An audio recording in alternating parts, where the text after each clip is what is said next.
The best part about heavy club swinging is that you can do it anywhere. Hello, this is Mark Wildman of Wildman Athletica, and today we're going to work on a heavy club breakdown drill for your throwing pattern. Humans do something absolutely unique in the animal kingdom. We have thumbs. It combines with the way our wrist, our elbow, and our shoulder works, allow us to use levers.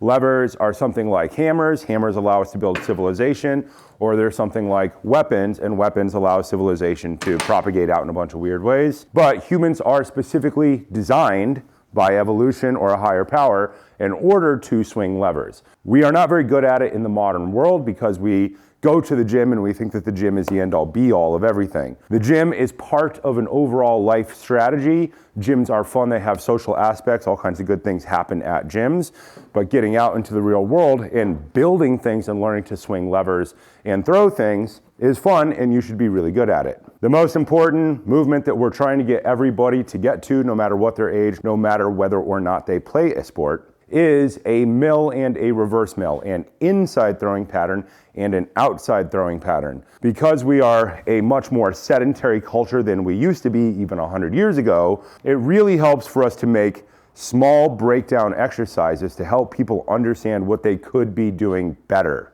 We have inside circle, outside circle, shield cast. Those build up through a bunch of drills in order to get us to the mill and the reverse mill. The problem that most people have with the mill is that they are not putting their thumb all the way down to the back of their shirt and optimizing the rotation of their body. The drill we're going to work on today is a half kneeling drill where we are going to change the position of the hip and work on rotating.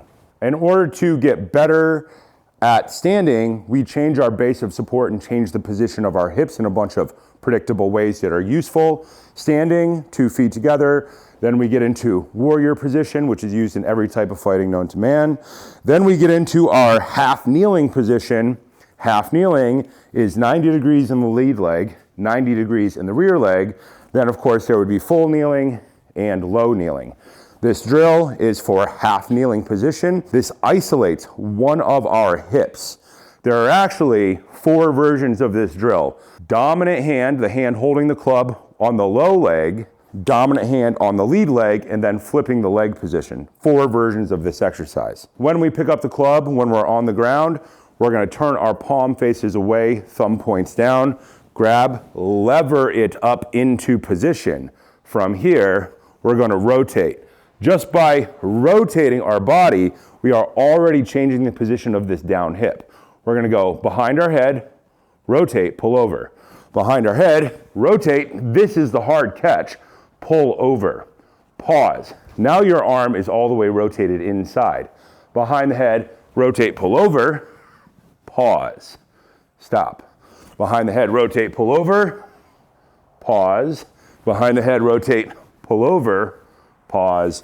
Behind the head, rotate, pull over, pause. When we set the club down, set it down with 2 hands, 1 hand on either side of the club. That was dominant hand on down leg. Let's do dominant hand over lead leg. Changes everything. Think this one is loading directly over this hip. Think this one is still loading over this hip because this is the one that's down on the ground. So think one is ipsilateral, think one is contralateral. Pick it up, get it to the correct hand, externally rotate. We're already in rotation. Behind the head, rotate, pull over. Struggle for the balance. Behind the head, rotate, pull over. Behind the head, rotate, pull over. Behind the head, rotate, pull over. Bring it back, set it down with good technique. Of course, set up for the other side. Change your lead leg. 90 degrees in the lead leg, 90 degrees in the rear leg. Drive that hip forward. This will stretch, loaded rotational stretch, this down leg hip. That is important because our culture is so heavily seated. Most people have short hip flexors. This will isolate and loaded stretch the hip flexors in conjunction with the rotation of your shoulder. Down leg hand, behind the head, rotate, pull over, find your center, drive your hip forward, squeeze your glutes. Behind the head, rotate, pull over.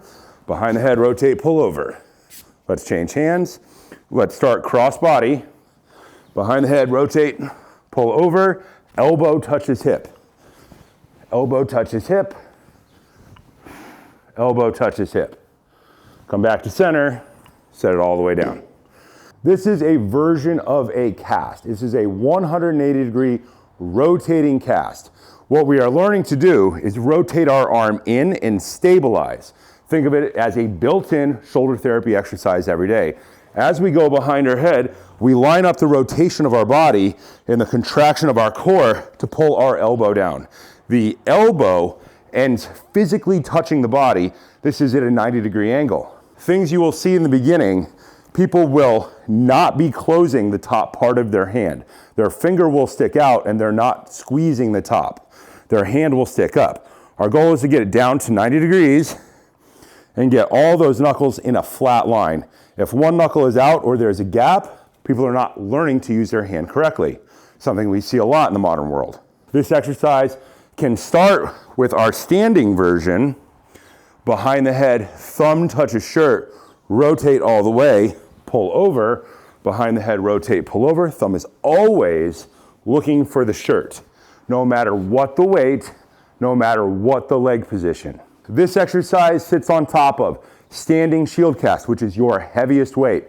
Every time you compromise your leg structure by changing the position from pure standing, the weight will probably get lighter. You start with a light weight, just like everything else, and you work on your breakdown drills, increasingly heavy over time to help you force yourself into a better position. If you're familiar with martial arts, then you will find these movements to be incredibly important in every martial art that there is. This is the breakdown of the throwing pattern. You will work on this with two hands. You will work on this with one hand. There are always more breakdown drills. You are never done getting better at rotating, and you should learn to do it with a bunch of different shapes of objects, different weights of objects, and do it in different leg positions and in different environments. Heavy club swinging does not require a gym. You can do it right in the shop. You can do it right in the barn. You can pull it out of the back of a car. You can do it in a parking lot. It is part of a larger strategy. There is no best answer to everything, but this is a really, really, really good answer for helping people get better at moving more human. When they move more human, their pain goes down as they restore equal movement on all sides. People's quality of life goes up pretty drastically in a short period of time. The most important thing is consistency. Clubs are small, you can take them anywhere, you can train anywhere. Pick it up, learn not to put it down for 10 minutes, 20 minutes, 30 minutes at a time. Everything in your life will eventually get better.